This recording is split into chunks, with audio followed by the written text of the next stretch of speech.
Hello दोस्तों, नमस्कार। स्वागत है आप सभी लोगों का स्टडी आईक्यू पर। स्टडी आईक्यू के साथ आप लोग जुड़ चुके हैं। मैं शुभम सरथालिया एक और विषय पे, एक और टॉपिक पे बात करने के लिए आ गया हूं। दोस्तों, आप चाहें तो इंस्टाग्राम, फेसबुक या टेलीग्राम के माध्यम से मेरे साथ कनेक्ट कर सकते हैं। कोई भी आपका डाउट है, कोई आपकी क्वेरी है, आप यहाँ मुझसे पूछ सकते हैं।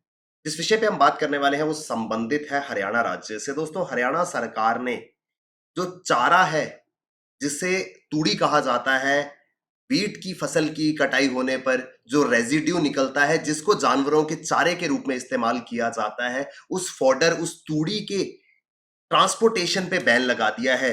हरियाणा सरकार ने ये निर्णय लिया है कि कुछ जिलों से इंटर डिस्ट्रिक्ट और पूरे के पूरे राज्य से इंटर स्टेट ये तूड़ी, ये फॉडर, ये चारा जो है वो ट्रांसपोर्ट नहीं होगा। सुनने में बहुत अजीब सा लगेगा कि तूड़ी या फॉडर के ऊपर क्यों बैन लगाया गया है, तो विस्तार से इस विषय पे चर्चा करेंगे।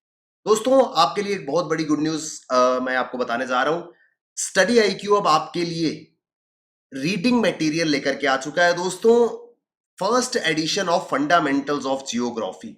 स्टडी आईक्यू आपके लिए ज्योग्राफी के टेक्स्ट बुक्स जो है वो लेकर के आया है। कंप्लीट कंटेंट जो आपको सिविल सर्विसेज और स्टेट पीसीएस के लिए रिक्वायर्ड होता है ज्योग्राफी सब्जेक्ट का, वो सब चीजें यहां पर इस फंडामेंटल्स ऑफ ज्योग्राफी के अंदर कवर किए जाएंगे। आप अपनी कॉपी जो है वो फ्लिपकार्ट या अमेजोन से ऑर्डर कर सकते हैं और अपनी प्रेपरेशन को स्टडी आईक्यू के इन बुक्स के साथ में, इस रिटन मटेरियल के साथ और ज्यादा शानदार बना सकते हैं। तो दोस्तों, अभी तक हम शॉर्टेज शब्द को जो है वो सुन रहे थे विद रेफरेंस टू कोल। कोयले की शॉर्टेज जो है वो भारत में चल रही है। आप सभी इससे अब तक परिचित हो गए होंगे। अलग अलग राज्यों में लंबे पावर कट्स जो है वो इसका नतीजा है। अभी शॉर्टेज ऑफ कोल से हम जूझ ही रहे हैं और एक और चीज की शॉर्टेज जो है वो हमें नजर आ रही है, वो है चारे की, फॉडर की शॉर्टेज। इस चारे की शॉर्टेज के बीच एक निर्णय जो है वो हरियाणा अथॉरिटीज, अधिकारियों द्वारा लिया गया है कि ये जो वीट की फसल की कटाई के बाद रेजिड्यू निकलता है, जिसे तूड़ी कहा जाता है, उसको अब ट्रांसपोर्ट करने की परमिशन नहीं है। हरियाणा अथॉरिटीज ने इंटर डिस्ट्रिक्ट और inter state transportation of wheat fodder जो है वो बैन कर दिया है। वो कहते हैं कि इसको दूसरे राज्यों में या दूसरे जिले में भेजने से पहले जो लोकल रिक्वायरमेंट है उसको फुलफिल करना होगा। सरकार ने यह फैसला कर दिया कि तूड़ी, इसको आप ट्रांसपोर्ट नहीं कर पाएंगे, पहले आपको अपनी लोकल डिमांड को फुलफिल करना। और इससे एक शार्प क्रिटिसिज्म जो है वो किसानों की ओर से आ रहा है कि सरकार ऐसे कैसे हमको इस फॉडर को बेचने से या इसको ट्रांसपोर्ट करने से मना कर सकती है। दोस्तों, ये विस्तार से समझने का पूरा आर्टिकल जो है, इसकी जरूरत है। आपने इस प्रकार के व्हीकल जो है वो रोड पे इन दिनों जरूर देखे होंगे। दरअसल ये बड़े साइज के ट्रॉलर्स जो है, इनके ऊपर वीट की गेहूं की फसल जब काटी जाती है, जब उसकी थ्रेशिंग की जाती है, उसमें से जो रेजिड्यू निकलता है, इसे वीट फॉडर कहा जाता है। पंजाबी में, हिंदी में से पराली कहा जाता है। अगर आपकी रीजनल लैंग्वेज में से किसी और नाम से जाना जाता है तो आप मतलब बता सकते हैं। ये माफ कीजिए, पंजाबी में से तूड़ी के नाम से जाना जाता है। तो वीट का जो रेजिड्यू है, तूड़ी जिसको कहते हैं, इसका इस्तेमाल ड्राई फोडर के रूप में किया जाता है। जानवरों को ये चारे के रूप में खिलाया जाता है। यानी कि ये रेजिड्यू भी, दोस्तों, आप में से अगर कुछ लोग एग्रीकल्चर बैकग्राउंड से आते हैं तो आप जानते होंगे कि इस तूड़ी को भी, इस रेजिड्यू को भी बेचा जाता है, क्योंकि किसान इसको खरीदता है, या वो लोग जिन्होंने घर पे एक जानवर आदि रखे हैं वो इसको चारे के लिए खरीदते हैं। अब ये एक एडिशनल लाइवलीहुड सोर्स है, आय का स्रोत है किसानों के लिए। लेकिन सरकार ने बोला कि नहीं, अब आप इसको एक जगह से दूसरी जगह नहीं ले जा पाएंगे। हरियाणा के अंदर इस वीट फॉडर को, इस तूड़ी के ट्रांसपोर्टेशन पे दो प्रकार के बैन लगे हैं। ये दो प्रकार के बैन कौन से दोस्तों? एक तो है इंटर डिस्ट्रिक्ट बैन। बहुत सारे जिले ऐसे हैं जिन्होंने इतना स्ट्रिक्ट बैन लगा दिया कि आप एक जिले से दूसरे जिले में भी नहीं ले जा सकते, जिसमें शामिल है फतेहाबाद है, सिरसा है। This districts have banned even transportation to other district.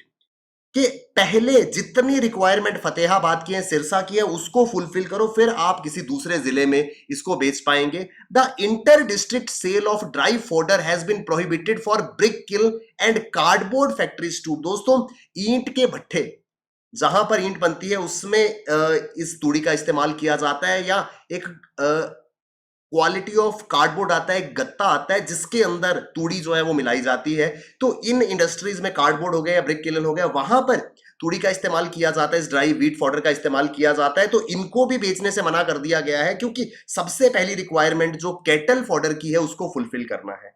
इसके अलावा सिरसा और फतेहाबाद के अलावा अंबाला है, यमुनानगर है, जहां पर इंटर डिस्ट्रिक्ट और साथ ही साथ पूरे के पूरे राज्य में out of the state transportation पर रोक लगा दी है कि हरियाणा से बाहर आप इस तूड़ी को, इस फॉडर को लेकर के नहीं जाएंगे। अब इसके पीछे वजह क्या है? जो हरियाणा के एग्रीकल्चर मिनिस्टर हैं, जो कृषि मंत्री है, उन्होंने ये कहा है कि ये बैन सिर्फ और सिर्फ इस वजह से लगाया गया है क्योंकि जो लोकल रिक्वायरमेंट है पहले उसको फुलफिल करना होगा। उन्होंने कहा कि लोकल जो रिक्वायरमेंट है फॉडर की, पहले आप उसको फुलफिल कीजिए, उसके बाद हर एक लोकलाइट की जो रिक्वायरमेंट है उसको फुलफिल करने के बाद अगर हमारे पास फॉडर बचता है तो फिर हम इसको दूसरे राज्यों में बेचने की अनुमति देंगे, वहां भेजने की अनुमति देंगे। पहले हमको अपनी रिक्वायरमेंट जो है फुलफिल करनी है। दोस्तों, आपके मन में ये सवाल आ रहा होगा कि सर आउट ऑफ नोवेयर इस साल ये प्रॉब्लम क्यों आई? ऐसा तो है नहीं कि ये तूड़ी या व्हीट फॉडर जो है वो पहली बार प्रोड्यूस हो रहा है, ये तो हर साल होता है। इस बार दरअसल दोस्तों एक एंटीसिपेशन है, एक अनुमान लगाए जा रहे हैं कि इस बार इस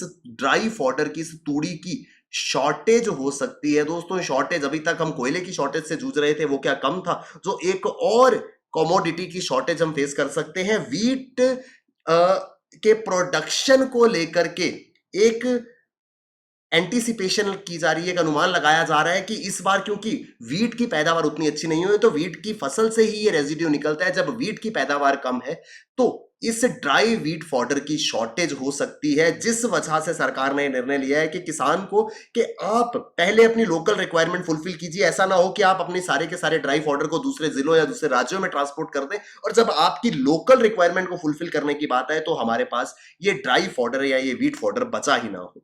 अब सवाल ये है कि ये एंटीसिपेशन ऐसा क्यों लग रहा है कि इस तूड़ी की शॉर्टेज होगी? दोस्तों, इसके पीछे बहुत सारे कारण हैं, जो मेजर 2 रीजंस हैं। सबसे पहला रीजन ये है कि ये ड्राई फॉडर जो है, ये तूड़ी जो है, ये आती है वीट से। थ्रेशर एक मशीन होती है दोस्तों, आपने देखा होगा, वीट की फसल की कटाई होती है, उसको बड़े बड़े ब्लॉक्स में या बड़े बड़े गोल आकार पीसीज में कलेक्ट करके रखा जाता है और बाद में थ्रेशर की मदद से इससे व्हीट ग्रेन्स जो है वो ऑब्टेन किए जाते हैं और बाकी पूरा का पूरा रेजिड्यू जो है उसको कलेक्ट किया जाता है। इसको व्हीट फॉडर या तूड़ी कहा जाता है।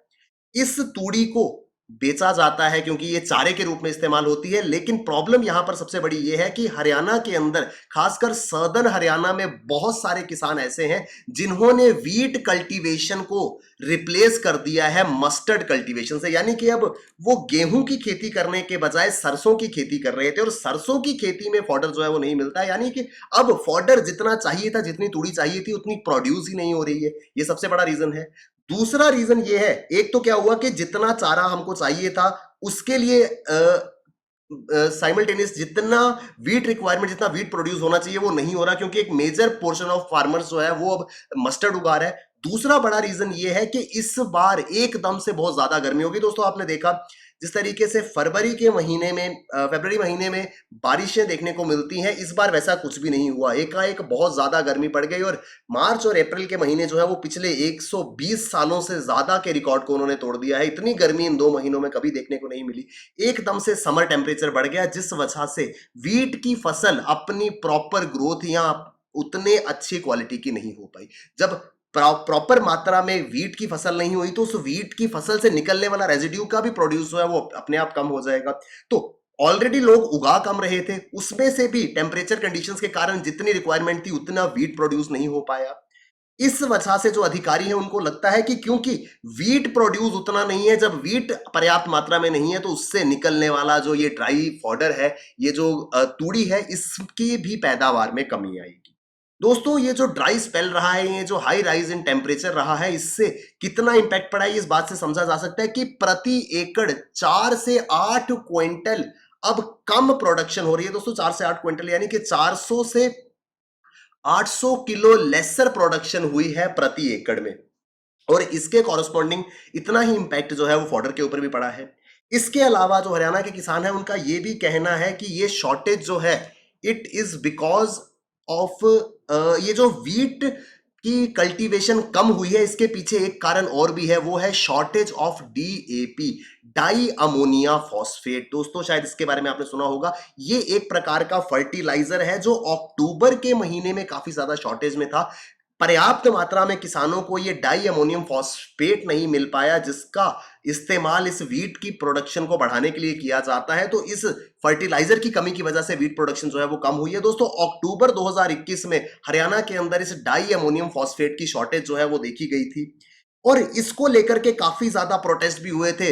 किसानों द्वारा रोड ब्लॉक किए गए, पथराव किया गया, और यहां तक कि कुछ प्राइवेट फर्टिलाइजर डीलर से, कुछ निजी डीलर से जो ये फर्टिलाइजर बेचते थे, उनकी दुकानों पर लूटपाट भी की गई, क्योंकि ये डाई अमोनियम फॉस्फेट जो है वो काफी कम मात्रा में या काफी शॉर्टेज में चल रहा था। तो सदर्न हरियाणा में ये प्रॉब्लम जो है वो देखने को मिली थी, और अब किसान उसी प्रॉब्लम को रीजन बता रहे हैं कि किस टेम्परेचर बहुत ज्यादा है जिस वजह से वीट की प्रोडक्शन कम हुई। दूसरा, बहुत सारे किसान वीट की प्रोडक्शन करते ही नहीं है। तीसरा कारण, अब के जो किसान खेती कर रहे थे गेहूं की, उनको पर्याप्त मात्रा में फर्टिलाइजर ही नहीं मिल पाया, जिस वजह से ओवरऑल प्रोडक्शन जो है वो इंपैक्ट हुई। दोस्तों ये फर्टिलाइजर शॉर्टेज इतनी सीवियर हो गई थी, इस बात का अनुमान इस चीज से लगाया जा सकता है कि एट द एंड अक्टूबर 2021 में ये फर्टिलाइजर जो है इसको पुलिस स्टेशन से बेचा गया था। अब दुकानों पर नहीं मिल रहा था, अगर आपको लेना है तो आपको पुलिस स्टेशन जाकर के लेना होगा।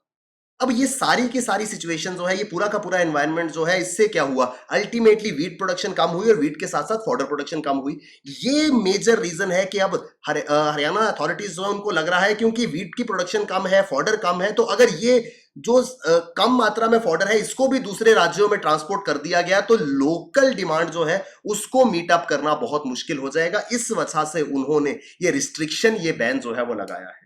दोस्तों ऐसी सिचुएशन में जो लाइव स्टॉक ओनर्स है और गौशालाज है, they are facing a scarcity of fodder, and farmers in the state have opposed the government's ban order. दोस्तों एक यहां पर एक चीज और भी है, कुछ किसानों का ये भी आरोप है कि उनको फोर्स किया जा रहा है गौशालाओं को सस्ते दाम पर ये तूड़ी जो बेचने के लिए, ये ड्राई फॉडर बेचने के लिए, क्योंकि गौशाला में काफी मात्रा में कैटल रहते हैं जिनको उनकी डाइट के रूप में ये फॉडर दिया जाता है। तो ये भी प्रेशर है, कुछ किसानों ने बताया है कि उनको सस्ते दामों पर गौशालाओं को ये आहार जो है वो बेचने को कहा जा रहा है। द प्राइजेस है short of up to ₹700 to 800 पर क्विंटल। जो 300 रुपए प्रति क्विंटल ये ड्राई फॉडर बिकता था, अब ये 700 से 800 रुपए प्रति क्विंटल बिक रहा है। और कुछ किसानों ने कहा है कि उनको मजबूर किया जा रहा है कि वो 400 या 500 रुपए में ये तूड़ी जो है ये गौशालाओं को बेचे। तो इस वजह से कुछ जिलों में और पूरे के पूरे राज्य में इंटर डिस्ट्रिक्ट और इंटर स्टेट ट्रांसपोर्टेशन पर बैन लगाया गया है। अब दोस्तों इसका इंपैक्ट किसानों पर क्या होगा? दोस्तों किसान जो है वो इस सरकार के ऑर्डर से काफी ज्यादा निराश है। क्यों? उसके पीछे कारण है दोस्तों, इस फॉडर को बेचकर भी किसान को इनकम होती है। अब किसान कह रहे हैं कि सर आप खुद समझिए, आप खुद ये बात कह रहे हैं कि वीट प्रोडक्शन ऑलरेडी कम है, जितना गेहूं की पैदावार होनी चाहिए उससे कम हुई है, because of various XYZ reason जो हमने यहां पर डिस्कस किए। यानी कि जो किसान को इस गेहूं की फसल को बेच करके इनकम होती थी वो कम है। ऐसे में किसान के पास एक छोटा सा रिलीफ था कि चलो ठीक है, अगर गेहूं कम बिक रहा है तो कोई बात नहीं, थोड़ी सी इनकम मुझे इस फॉडर को बेच करके हो जाएगी। लेकिन अब आप उसको दूसरे जगहों पर जाकर के फॉडर भी बेचने नहीं दे रहे, यानी कि उसका गेहूं ऑलरेडी कम है, अगर वो फॉडर बेचना चाहता है तो उस पर आपने बैन लगा दिया। इस प्रॉब्लम की वजह से किसान जो है वो काफी ज्यादा परेशान भी है, अपसेट भी है, और सरकार के इस मूव को अपोज भी कर रहा है। लेकिन government on its place is giving its own reason. सरकार के अपने तथ्य हैं, सरकार के अपने कारण है, जिस वजह से उन्होंने ये बैन जो है वो लगाया है। तो दोस्तों ये पूरा का पूरा आर्टिकल जो है हरियाणा राज्य से संबंधित था, किस तरीके से फॉडर शॉर्टेज जो है वो आ सकती है, इस विषय पे हम चर्चा कर रहे थे। दोस्तों अगर आप हरियाणा राज्य के अंदर किसी भी एग्जाम की तैयारी कर रहे हैं, स्टडी IQ पर आपके लिए बेहतरीन स्मार्ट कोर्सेज अवेलेबल है। इसके अलावा दोस्तों सिविल सर्विसेज और स्टेट PCS एग्जामिनेशन में फंडामेंटल्स ऑफ ज्योग्राफी, ज्योग्राफी की, भूगोल की एक कंप्लीट टेक्स्ट बुक जो है वो आपके लिए स्टडी IQ द्वारा लॉन्च कर दी गई है। दोस्तों स्टडी मटेरियल आपको स्टडी IQ के द्वारा मुहैया कराया जा रहा है। आप ये स्टडी मटेरियल जो है वो फ्लिपकार्ट या Amazon से ऑर्डर कर सकते हैं और अपनी प्रेपरेशन को बहुत बेहतर तरीके से कर सकते हैं।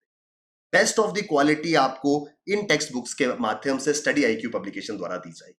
Thank you very much, all the best, keep working hard, bye bye, take care, जय हिंद।